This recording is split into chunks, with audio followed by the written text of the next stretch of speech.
guys! Good morning! This is Mami Sarah. Welcome to my mini vlog! So yes, for today's episode, this is a day with me. So, ngayong umaga kumain na ng almusalan ng mga kids kasi may pasok pa sila.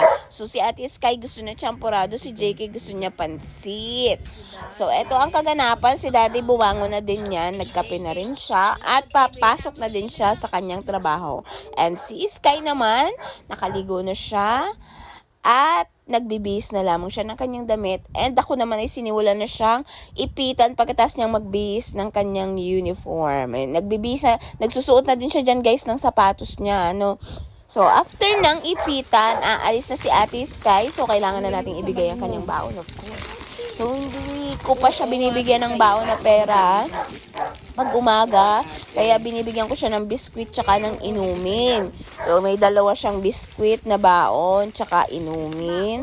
Tapos may tubig pa. Guys? So, ganyan ang eksena. Walang pera.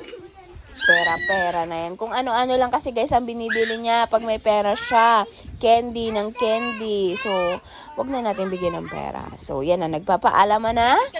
At si JK naman ang sumunod. Kasi ang pasok kasi ni Ate Sky, ang time nila sa school ay 7:15. Si JK naman, ang time nila sa school ay 8:30. So, ngayon, nakabihis na si JK. Susuotan na lang natin siya ng sandals kasi maulan ngayon kaya hindi natin siya pinagsapatos. Kaya, sandals lang. Alam niyo naman ang mga bagets, 'di ba? Sobrang ang pipilyo, ang kukolet. Kaya kailangan mag-sandals lang siya para hindi siya masyadong magdumi yung kanyang shoes. Mahirap baga maglaba ng sapatos ngayon, lalo tag-ulan. Mahirap bago matuyo. So, ganito na ang eksena ni JK bago pumasok sa kanyang school. Nakakapote na siya, guys. Nakakapote na siya. So, eto na ang eksena. Papasok na ng school. Ayan na. So, pagdating namin dun sa barangay, wala pa ang kanyang teacher, kaya naglaro-laro na ulit sila doon. So, nagdating na si ma'am, nagpasukan na ang mga bata sa school. Marami nang hanas ang nangyari. Marami na din siyang natapos na gawain. Kaya, ang eksena, kakain na. So, si JK, guys, pumapasok lang siguro siya para sa baon. Favorite daw niya, recess. Kakain na siya. Ayan, natingnan nyo naman, nag-iisa siya. Talagang kaya niya na daw yan buksan mag-isa, sabi niya. Oh, diba? May Yakult siya, tsaka may biscuit. So, after nun, uwian na. Ganito na ang hanas, pabalik na ng bahay. At magbibis na. So, marami nang nangyaring kaganapan. Dumuwi na rin si Ate Sky galing school. Ganito ang ineksena nila sa akin. Pinaglaruan nila ako ng mga sticker. Walang magawa ang nanay. Pinabayaan ang kaligayahan ng mga bagets.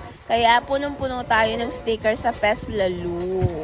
O, tingnan nyo, masama talaga ang loob ko niyan. Wala lang akong magawa. So, after no, nag-request si JK. Gusto daw niya ng luncheon meat. Kaya binilihan natin siya kay Mading Joy. There you go. Period. Bye!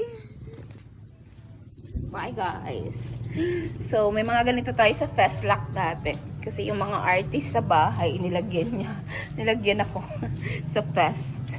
So, ang gusto nila ay maling. So, magluto tayo ng maling para sa mga bata.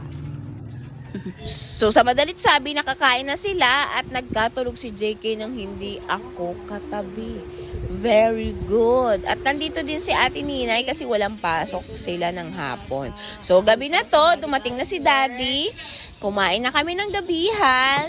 Dito natatapos ang aming ganap sa maghapon. Kaya ano pang hinihintay nyo? Thank you so much for watching. Don't forget to like, comment, and share. Follow and subscribe to watch more videos. Paalam!